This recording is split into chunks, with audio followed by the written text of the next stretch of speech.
الصبح بدا من طلعته. نبی پاک صلی اللہ تعالی علیہ وسلم نے حج ایک فرمایا. قربانی حضور جس دن مدینے آئے اس وقت شروع فرمائی اور ہر سال حضور قربانی دیتے. ہر سال دو جانور ذبح فرمائے. یا رسول اللہ صلی اللہ تعالی علیہ وسلم دو کا کیا مقصد فرمایا؟ ایک میری طرف سے، ایک میری غریب امت کی طرف سے. یا رسول اللہ صلی اللہ علیہ وسلم کس طرف سے فرمایا؟ ایک میری طرف سے، ایک میری امت کی طرف سے. کبھی فرمایا ایک میری طرف سے، ایک میرے اہل بیت اور میری امت کی طرف سے. دو جانور حضور نے ذبح فرمائے. اور پھر میرے حبیب پاک صلی اللہ تعالی علیہ وسلم کے غلام مولا علی شیر خدا، ابن ماجہ کی روایت ہے، حضرت علی شیر خدا فرماتے ہیں کہ نبی پاک علیہ الصلوۃ والسلام دو جانور ذبح کرتے تھے. خود حضرت علی کی جب باری آئی تو انہوں نے بھی دو فرمائے. تو صحابہ نے پوچھا کہ علی دو کیوں؟ دو کس لیے؟ تو حضرت علی رضی اللہ تعالیٰ عنہ فرمانے لگے مجھے میرے حبیب نے وصیت فرمائی تھی کہ علی تو نے دو کرنے، ایک اپنی طرف سے کیا کرنا، ایک میری طرف سے کرنا. تو میں ایک اپنی طرف سے دیتا ہوں، ایک اپنے نبی پاک کی طرف سے دیتا ہوں صلی اللہ علیہ. دو جانور. آپ لوگوں نے سنی ہوئی ہے یہ بات کہ مہینہ کھانا نہیں پکتا تھا حضور کے گھر میں. حضرت عائشہ فرماتی ہیں 3 چاند اور 3 سورج کٹھے کبھی نہیں دیکھے جب ساتھ روٹی بھی کھائی ہو. یعنی 3 دن مسلسل کبھی کھانا نہیں کھایا. قربانیاں کتنی دی بولیے؟ حضرت علی شیر خدا کا مکان کوئی نہیں اپنا، کوئی گھر نہیں بنایا. مولا کائنات شیر خدا، میں نے یہ بات پھر دوہرا رہا ہوں، پہلے بھی میں نے عرض کی تھی، پکا کرنے کے لیے دوہرا رہا ہوں. حضرت علی کا کوئی کاروبار نہیں بظاہر. بی بی صاحبہ فرماتی ہیں کہ کئی ہفتے صرف سرکہ اور کھجوریں. قربانیاں کتنی؟ اسی سارے صاحب لان ٹورے ہیں کہ ساڑھے تے لگ دیئے کہ نہیں پکا. اور پھر جب بات ہوتی ہے دینے کی تو ماحول اور ہوتا ہے، جب لینے کی باری ہوتی ہے تو ماحول اور ہوتا ہے. قربانی واجب ہے اس شخص پر جس کے پاس 52.5 تولے چاندی یا 7.5 تولے. لیکن میں 7.5 تولے والا فتویٰ نہیں دیتا، میں 52.5 تولے چاندی والا فتویٰ دیتا ہوں. اس لیے کہ 52.5 تولے چاندی تو شاید تولہ یا 1.5 تولہ سونے کے برابر ہی ہو جائے. ٹھیک ہے نا جی؟ تو 7.5 تولے سونا 50-60 ہزار روپیہ جس آدمی کے اکاؤنٹ میں موجود ہے وہ قربانی کرے. بلکہ امام شافعی رحمت اللہ علیہ فرمایا کرتے تھے جس نے 3 کمروں کو تالا لگایا ہوا ہے وہ 3 کمرے فارغ ہیں، اس کے کسی کام کے نہیں، ان کی قیمت کا حساب لگائے. چھت پہ سٹور بنا دیا ہے کوئی مطلب نہیں اس کا، اور جو ویسے رکھے ہوئے ہیں کوئی معنی ہی نہیں کمرے کا. فرماتے تھے حساب لگائے قربانی کرے. رب کریم کی بارگاہ میں دینے کا جب معاملہ آیا تو گول کر گیا کام. میرے رسول کائنات سرور عالم صلی اللہ علیہ وسلم کا جب اپنے لیے چیزیں استعمال کرنے کا ماحول ہے تو محبوب پاک علیہ الصلوۃ والسلام نے مہینہ روٹی نہیں پکائی. یہاں جو آدمی ہر جمعرات کو 4 کلو بکرے کا گوشت پکاتا ہے اور ہر تیسرے دن مرغی کا گوشت لاتا ہے، وہ قربانی کی باری آتی ہے تو کہتا ہے میرے پہ لگتی نہیں. وہ ٹھیک ہے ابا جی لے آئے، ابا جی کی طرف سے قربانی ہے، اس دفعہ ابا جی کی، اگلی دفعہ اماں جی کی، اس سے اگلی دفعہ دادی جی کی. او خدا کے بندو، جس آدمی کے پاس پیسے ہیں پہلے اپنی قربانی واجب ہے. میری بات کی سمجھ آ رہی ہے عزیزوں کو؟ جو آدمی صاحب استطاعت ہے پہلے کس کی قربانی کرے گا؟ وہ کمائی کرتا ہے، اس کے اپنے اکاؤنٹ میں تنخواہ آتی ہے، ابا جی کے اکاؤنٹ میں نہیں آتی.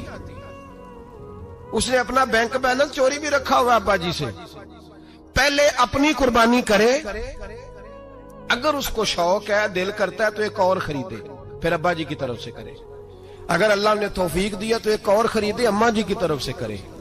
اور اگر اس کے دل کو اللہ ٹھنڈک عطا کرے، سکون کرے، تو پھر اپنے رسول کی طرف سے بھی قربانی دے، پھر اپنے محبوب کی جانب سے بھی قربانی کرے. نبی پاک صلی اللہ تعالی علیہ وسلم نے ہر سال 2 قربانیاں دی. 10 سال کل کتنی ہوگی 10 سالوں میں بولیے؟ اور جب حضور حج کرنے گئے نبی پاک نے 63 اونٹ ذبح فرمائے.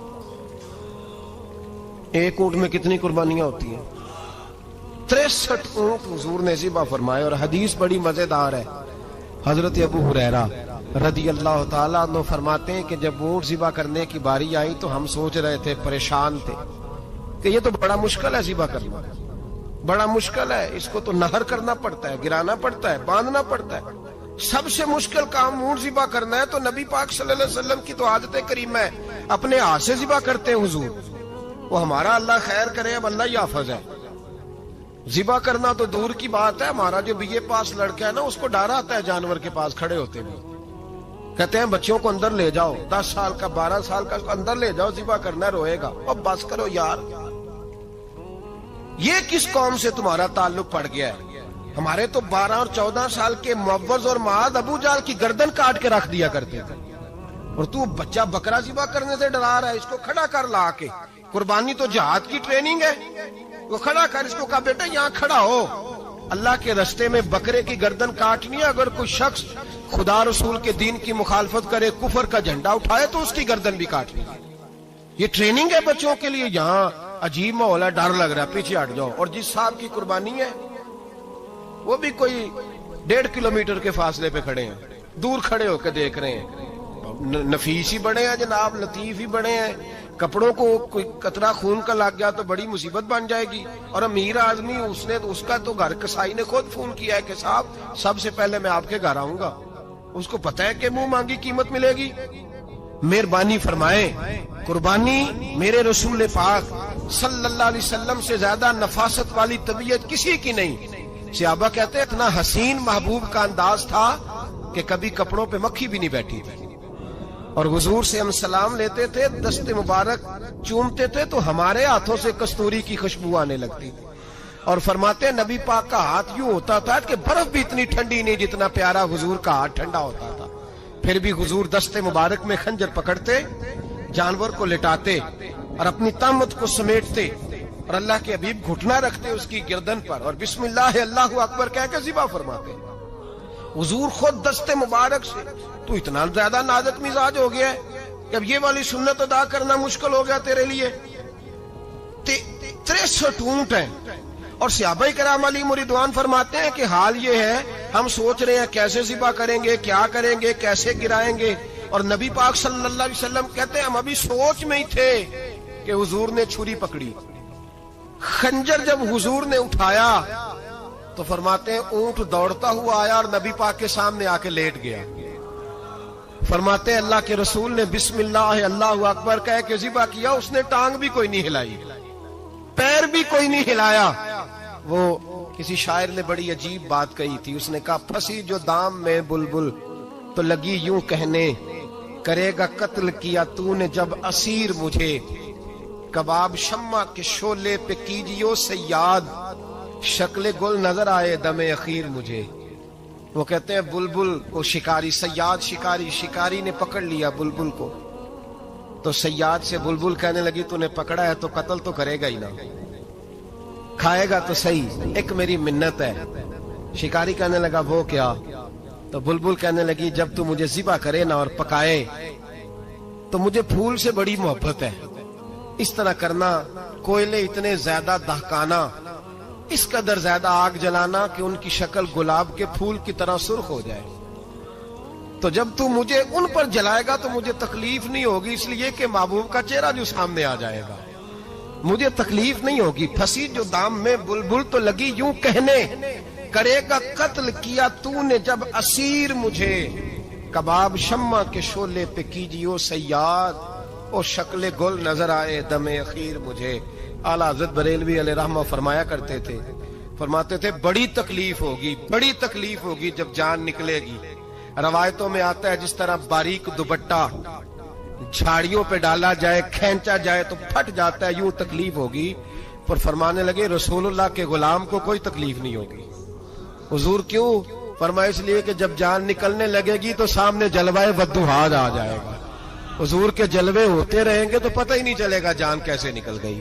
پھنسی جو دام میں بلبل، تو صحابہ فرماتے ہیں کہ اونٹ دوڑتا ہوا آیا، حضور کے سامنے آ کے لیٹا، نبی پاک نے ذبح فرمایا، اور فرماتے حد ہو گئی۔ حضور نے توجہ فرمائی تو دوسرا دوڑتا ہوا آ گیا، تیسرا آ گیا۔ حضرت ابو ہریرہ فرمایا کرتے اونٹ ایک دوسرے کو دھکے دیتے تھے، پیچھے ہٹ جا، پہلے میں نے جانا ہے، پہلے میں نے جانا ہے۔ 63 اونٹ وادی منا میں حج کے موقع پر میرے رسول پاک نے دست مبارک سے ذبح فرمائے۔ ہر قربانی حضور نے اپنے ہاتھوں سے فرمائی.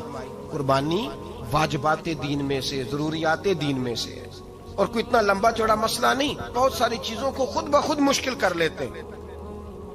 ٹی وی پہ خبر آتی ہے فیصل آباد کے 2 بیل ہیں، بھولو اور ڈھولو، پتہ نہیں کتنے من ان کا وزن ہے. ان سے پوچھا جا رہا ہے کہ بھولو ڈھولو کھاتے کیا ہے؟ تو کہتے ہیں بادام کھاتے ہیں، مکھن کھاتے ہیں. یہ جناب پتہ نہیں ان کو دودھ کتنے کلو روز پیتے ہیں، اور بھولو ڈھولو بیچارے سے خود نہیں چلا جا رہا. لگ ایسے رہ جیسے وہ خود کہہ رہے ہیں مہربانی کرو ہمیں ذبح کر لو. اب تو اٹھا بیٹھا بھی نہیں جا رہا. او خدا کے بندو، دین کی اصل حقیقت کو سمجھو. یہ تو حضور نے فرمایا خوبصورت جانور لاؤ، یہ کس حدیث میں آیا ہے کہ اسے بادام کھلاؤ؟ آج لوگ انسانوں کو روٹی نہیں مل رہی اور جانوروں کو بادام کھلا رہے ہو. اس کے حصے میں جو اللہ نے شے رکھی ہے نا، وہ چارہ ہے. اس کو چارہ کھلاؤ اور اچھے طریقے سے پیٹ بھر کے کھلاؤ. جانور کو پیٹ بھر کے چارہ کھلایا جائے تو جتنی اس کی طبیعت ہوتی ہے اس حساب سے وہ صحت مند ہو جاتا ہے. باقی یہ تو آپ کسی شخص کو اتنا کھلا دیں کہ اس کا پیٹ اتنا بڑا ہو جائے، پھول جائے، تو وہ بیچارہ تکلیف میں آئے گا کہ نہیں آئے گا؟ یہ کس قسم کا ماحول ہے؟ ایک بکرا بکا ہے لاہور میں، اور سیٹھوں نے شرطیں لگائی ہوئی ہیں، میں 5 لاکھ کا لایا ہوں تو میں 9 لاکھ کا. یہ کیا چکر ہوا؟ مجھے اتنا کھلایا جی، اس کو فلاں چیز. یہ کس نے کہا ہے کھلانے کا؟ بادام کھانا کس حدیث میں آیا؟ کس صحابی نے اپنے بکرے کو بادام کھلائے؟ کس نے مکھن کھلایا؟ کس نے پیڑے کھلائے؟ بس کرو. عجیب تماشا لگ گیا. اور یہاں تو اتنی بری حالت ہو گئی ہے کہ عورتیں ناچنے لگی ہیں قربانی کے جانوروں کے آگے، بیبیاں بیچنے لگی ہیں. اللہ کے غضب کو آواز نہ دو. یہ قربانی ہے کہ ہر چیز کا، مذہب کی ہر شے کا مذاق بنا دیا ہے. جس دین نے عورت کی اپنی قربانی بھی ہو تو اس کو ذبح کرنے کی اجازت نہیں دی، مرد ذبح کرے گا. جو دین کہتا ہے کہ عورت ذبح نہیں کرے گی، وہ عورت بیچ سکتی ہے اللہ کے جانور؟ یہاں جس کا میں نے رمضان میں بھی کہا تھا، پھر بات دہراتا ہوں، سارا سال ناچتے گاتے ہیں، اور عید کا موقع آتا ہے تو 2-4 مولوی بٹھا کے وہ دین سکھانا شروع کر دیتے ہیں. کوئی پتہ ہی نہیں، کوئی خبر ہی نہیں. جس بوتل میں کل تک شراب بک رہی تھی اسی میں دودھ پلاؤ گے؟ جس برتن میں کل تک پیشاب تھا اس میں آج لوگوں کو شہد پلاؤ گے؟ بس کرو، یہ مذاق نہیں، یہ رسول اللہ کا دین ہے. نبی پاک سید عالم صلی اللہ تعالی علیہ وآلہ وسلم نے کوئی ذمہ عورت کے کوئی چیز نہیں لگائی ایسی جس میں اسے مردوں کے ساتھ شامل ہونا پڑے. اور عورت سمجھ ہی نہیں رہی کہ یہ اس کی تذلیل ہے، عزت نہیں. صابن بک رہا ہے تو ساتھ بی بی کھڑی ہے، شیمپو بک رہا ہے تو عورت اس کی جو ہے وہ ایڈ دے رہی ہے. یہ عزت ہے عورت کی؟ رسوا کر دیا تم نے ہر شے میں عورت. اب قربانی کا جانور بھی بی بی بیچے گی؟ غیرت کہاں گئی اس قوم کی؟ میرے رسول پاک سرور دو عالم صلی اللہ تعالی علیہ وسلم کو کسی نے آ کے کہا فلاں قبیلے کے لوگوں نے عورت کو سربراہ بنایا ہے، عورت کو آگے لگا لیا ہے. فرمایا تباہ ہو گئے وہ لوگ، انہوں نے عورتوں کو اپنے آگے پیشوا بنا لیا. جس رب نے عورت کو نبوت نہیں دی، امامت کرنے کا حق نہیں دیا، کس چکر میں لوگ پڑ گئے؟ 5 لاکھ کا جانور کس لیے لائے ہو؟ 5 لاکھ کا تفاخر کے لیے، دکھانے کے لیے؟ تو اگر 50,000 کا 60,000 کا بھی جانور لاتا تو اچھا آ جاتا. اور 50,000 کا جانور لائے تو 5 لاکھ میں کتنے آتے ہیں؟ بولے تو 10 جانور ذبح ہوں گے تو کتنے غریبوں تک گوشت جائے گا، کتنے گھروں کا بھلا ہوگا. ہر چیز کا چکر الٹا کر دیا گیا ہے. اور یہ صرف حج کے لیے ہوتی تو میرے رسول پاک ہر سال قربانی نہ کرتے، اور میرے نبی پاک قربانی دینے کا حکم. ایک اور بات بڑی لوگ پوچھنے لگے، کہتے جی گائے کی ہوتی ہے، بھینس کی بھی ہوتی ہے کہ نہیں؟ چلو جی اب نئی بات نکل آئی. حدیث پاک میں لفظ آیا اونٹ کا، نبی پاک نے فرمایا بکرا 1 سال کا، گائے 2 سال کی، اونٹ 5 سال کا. حدیث میں لفظ آ گیا اونٹ کا. آپ کو بندہ کہے پہلے بتائیں نر کا کہ مادہ کا، تو میں کدھر سے آپ کو حدیث نکال کے دوں جس میں نر بھی اور مادہ علیحدہ علیحدہ ہو؟ حدیث پاک میں ذکر آ گیا دمبے کا، مینڈے کا. اب باقی جو سارے جاگ رہے ہیں نا، اب غور فرمائیں، باقی ایک بکرا ہے، ایک چھترا ہے، ایک دمبا ہے، ایک دیسی بکرا ہے، ایک پہاڑی بکرا ہے، تو علیحدہ علیحدہ لفظ کہاں سے نکال کے دیے جائیں؟ یہ ساری انواع ہیں، اقسام ہیں.